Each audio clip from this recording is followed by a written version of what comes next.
You saved my heir, and now your life, freedom, and body belong to me forever. The words did not sound like a thank you. They sounded like a verdict read by a judge who had already signed the death warrant. Nia Davis stood paralyzed under the harsh yellow glow of the street lamp, the rain soaking through her thin scrubs. Her hands were still trembling, stained with the grime of the playground where, only an hour ago, she had swung a heavy metal thermos into the skull of a man trying to drag a 7-year-old boy into a van. She had expected the police. She had expected a grateful parent to perhaps offer her a ride home. She had not expected him. Choi Juna stood before her, an immaculate silhouette against the chaotic backdrop of Los Angeles at midnight. He was terrifyingly beautiful, with sharp, aristocratic features and eyes that seemed to absorb the light around them. Behind him, a sleek black convoy idled, the engines purring like restrained beasts.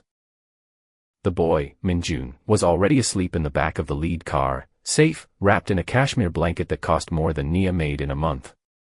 "Excuse me." Nia's voice cracked. She took a step back, her sneakers squelching in a puddle. "I think I misheard you. I just saved your son from kidnapping. A simple thank you would suffice, Mr. Choi." Juna took a step forward, invading her personal space with the ease of a predator who knew no boundaries. He smelled of rain, expensive sandalwood, and something metallic, like the taste of blood on a split lip. "It was not a kidnapping, Miss Davis. It was an assassination attempt," Juna said, his voice a low, smooth baritone that sent a shiver of pure warning down her spine. "And by intervening, you did not just stop them. You let them see your face. You touched the son of the dragon head. In my world, that makes you a participant." Nia's heart hammered against her ribs. "I'm a nurse. I'm not a participant in anything. I am going home." She turned to walk away, her survival instinct screaming at her to run. But before she could take a second step, a wall of suit-clad men materialized from the shadows, blocking her path. They did not draw weapons, but the threat was heavy in the air, thick and suffocating. "You have a choice, Nia," Juna said from behind her. He had not moved, yet his presence felt like it was everywhere. "Option 1, you walk away. My security detail leaves.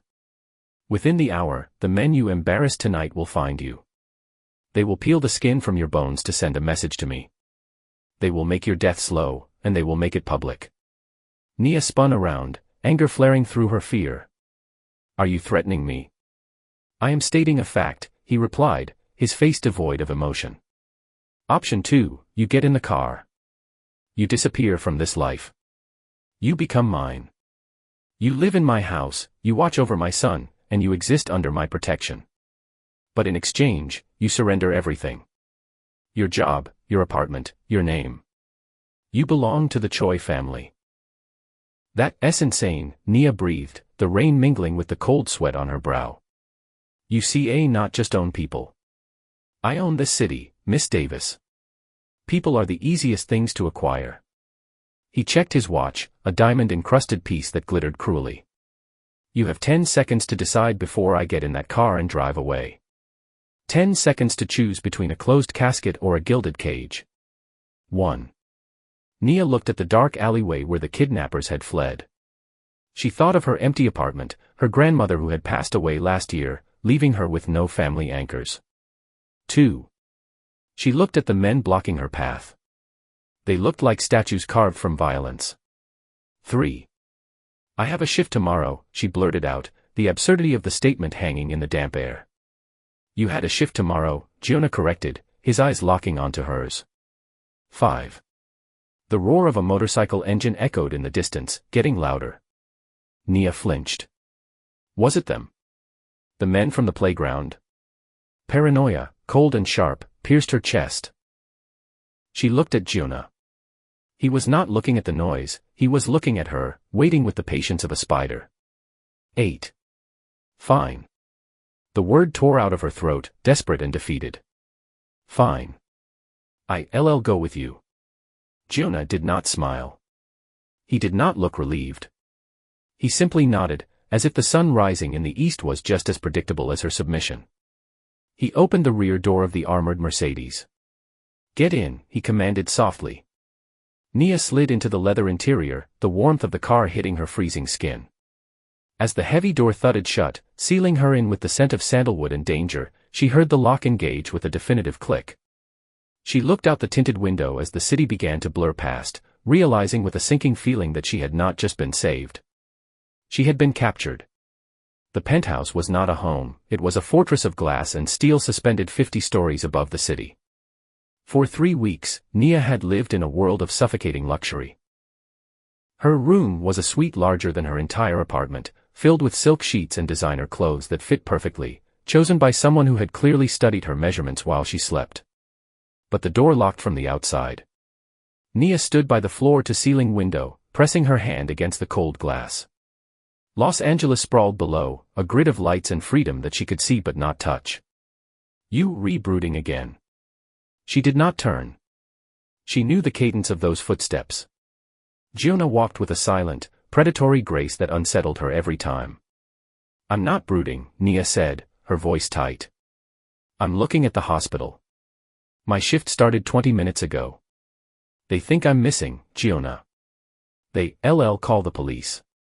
They were not, Giona replied, pouring himself a glass of amber liquid from a crystal decanter. Dr. Evans received your resignation letter weeks ago. Along with a notification that you were moving overseas to care for a sick relative. It was very touching. The staff sent flowers to your old address. Nia spun around, fury igniting in her chest. You forged my resignation. You erased my life. I protected my asset, Giona said calmly, taking a sip. He was wearing a charcoal vest over a white shirt, sleeves rolled up to reveal forearms corded with muscle and marked by a faint, jagged scar. You are safe here. Minjun is sleeping soundly because he knows you are down the hall. That is all that matters. I am a prisoner. Nia shouted, stepping toward him. I am not a doll for you to dress up and keep on a shelf. I need to go out. I need fresh air that is not filtered through a central AC unit. Giona set the glass down with a sharp clink. The temperature in the room seemed to drop 10 degrees. He closed the distance between them in 2 long strides, towering over her. He reached out, his fingers brushing against her jawline. His touch was electric, terrifying, and confusingly gentle. Do you know what I did today, Nia? He asked, his voice a low murmur. She tried to pull away, but his thumb traced her lower lip, holding her in place. I do not care. I found the second man from the playground, he continued, ignoring her resistance. The one who grabbed your arm. The one who left that bruise I spent 3 days icing. Nia's breath hitched. She saw something dark swirl in his eyes, a violent abyss that threatened to swallow her whole. I made sure he understood the cost of touching what belongs to me, Giona whispered. I took his hands. Literally. Nia gasped, stumbling back as he released her. Revulsion churned in her stomach, battling with the horrific realization that he had done this for her. You a monster. I am a father, he corrected, his expression hardening into stone. And I am a man who keeps his property pristine. You wanted to go outside. You wanted to see the world. He grabbed a remote and pressed a button. The massive television screen on the wall flickered to life. It showed a live feed of the street entrance to the building. There were 2 black vans parked across the street. Men were standing there, smoking, watching the lobby doors. They are waiting, Giona said, gesturing to the screen. The Viper clan. They know you are in here. They know I claimed you. They are waiting for one mistake. One moment where you step out for that fresh air. And the moment you do, they will take you. Not to ransom you, but to dismantle you piece by piece to prove that Choi Giona cannot protect his own. Nia stared at the screen, the reality of her situation crashing down on her like a physical weight. The golden cage was not just to keep her in, it was the only thing stopping the wolves from tearing her apart. I see a not live like this, she whispered, tears stinging her eyes. Walking on eggshells, waiting for you to come home with blood on your hands. Then learn to love the blood, Giona said, turning his back on her. Because it is the ink I use to write our future. He walked to the door, pausing with his hand on the biometric scanner. Dinner is at 8. Wear the red dress. Minjun likes it when you look pretty. The lock clicked shut behind him, leaving Nia alone with the view of the city and the monsters waiting at the gate. She sank to the floor, wrapping her arms around her knees. She was trapped in a nightmare dressed in silk, and the terrifying part was that the monster inside the room was the only thing standing between her and the monsters outside. The attack did not happen at night. It happened on a Tuesday afternoon, while the sun was blazing high and bright, mocking the violence that was about to unfold. Nia was in the kitchen with Minjun, teaching him how to make chocolate chip cookies. The domesticity of the scene was a lie she told herself to keep sane. Flour dusted the granite countertop, and Minjun was laughing, a sound that usually made the prison walls feel a little less oppressive. Then, the world exploded. The reinforced steel of the front door did not just open, it was blown off its hinges with a deafening boom that shook the very foundation of the penthouse. Minjun, get down. Nia screamed, tackling the boy to the floor behind the massive marble island. Gunfire erupted instantly, loud, cracking sounds that shattered the expensive vases and shredded the art on the walls. The screams of Giona's security team were cut short, silenced by the brutal efficiency of the intruders. Nia pressed Minjun's face into her chest, covering his ears. "Stay quiet, baby, stay quiet," she sobbed, her mind racing. Where was Giona? He was in his study. He was supposed to be safe. Find the woman. A voice roared from the entryway. It was a guttural, accented voice. The boss wants the woman alive. Kill the Choi boy, but bring the woman. Nia froze. The blood drained from her face. Bring the woman. They were not here for Giona. They were not even primarily here for Minjun. They were here for her. She heard heavy boots crunching over broken glass, moving closer to the kitchen. She looked around desperately for a weapon. A knife block. It was too far.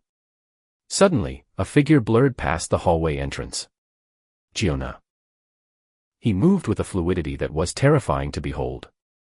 He held a handgun in each hand, firing with calculated precision.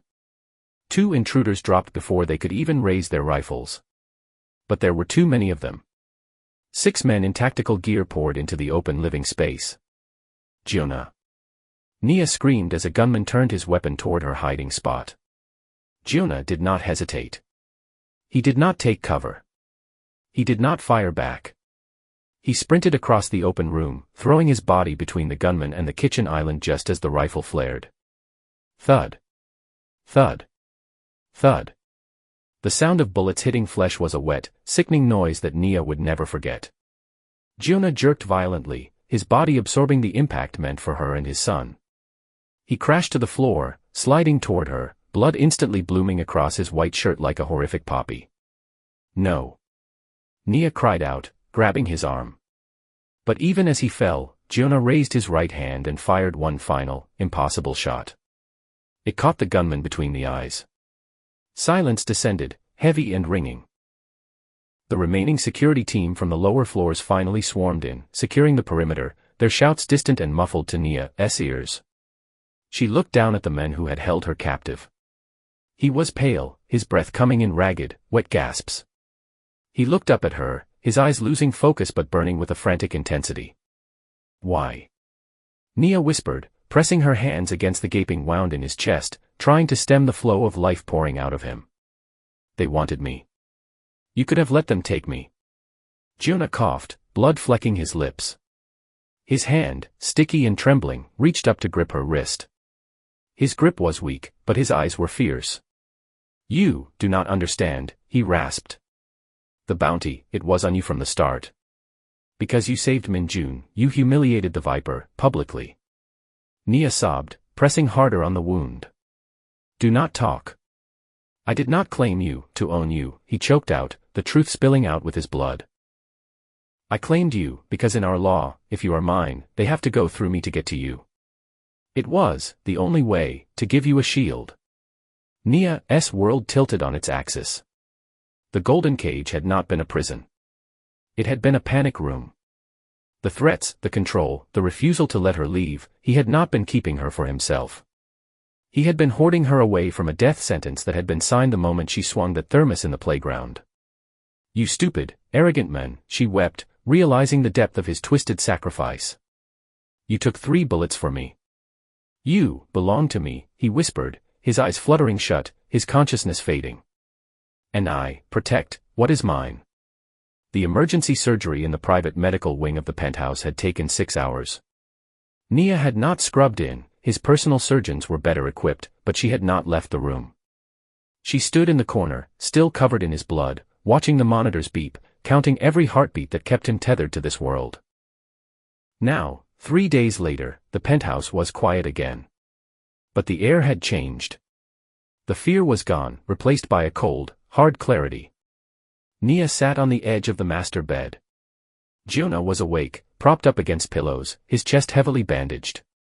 He looked weaker than she had ever seen him, stripped of his suits and his bravado, just a man made of flesh and bone and scar tissue.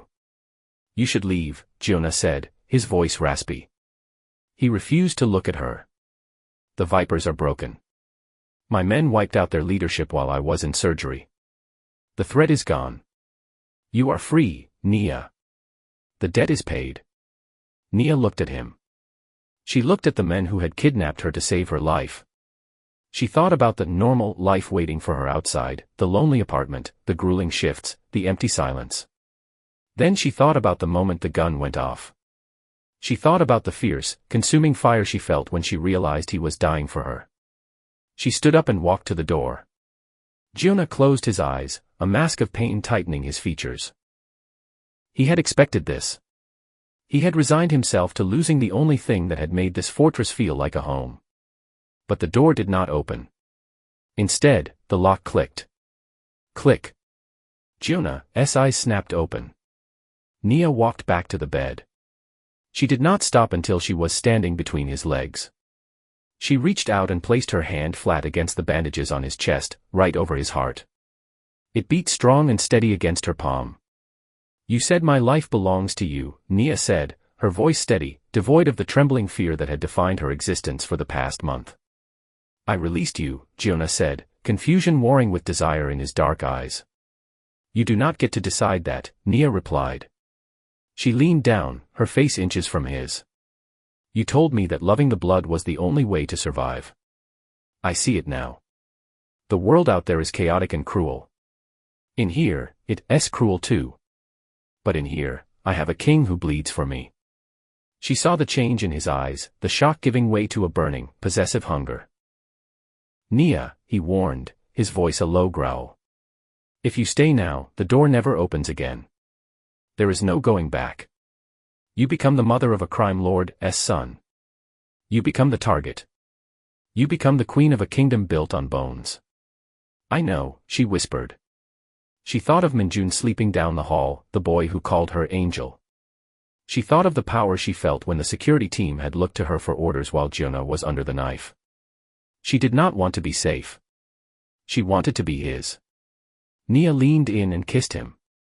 It was not a tentative kiss. It was demanding, searing, and tasted of iron and inevitable fate. She felt him stiffen, then surrender, his good arm wrapping around her waist, pulling her down onto the bed, anchoring her to him. When she pulled back, breathless, she looked down at him with a new darkness in her own eyes. You were right, Jonah, she said, tracing the line of his jaw. You are a monster. But you re my monster. And God help anyone who tries to touch what belongs to me. Jonah looked up at her, and for the first time, he did not look at her like a prisoner or an asset. He looked at her with worship. Forever, he vowed, the words sealing their pact in blood and silence. Forever, Nia agreed. She laid her head on his uninjured shoulder, listening to the rhythm of his heart, the sound of the city far below them. She was in a cage, yes. But she had just realized that she held the key, and she had no intention of ever using it.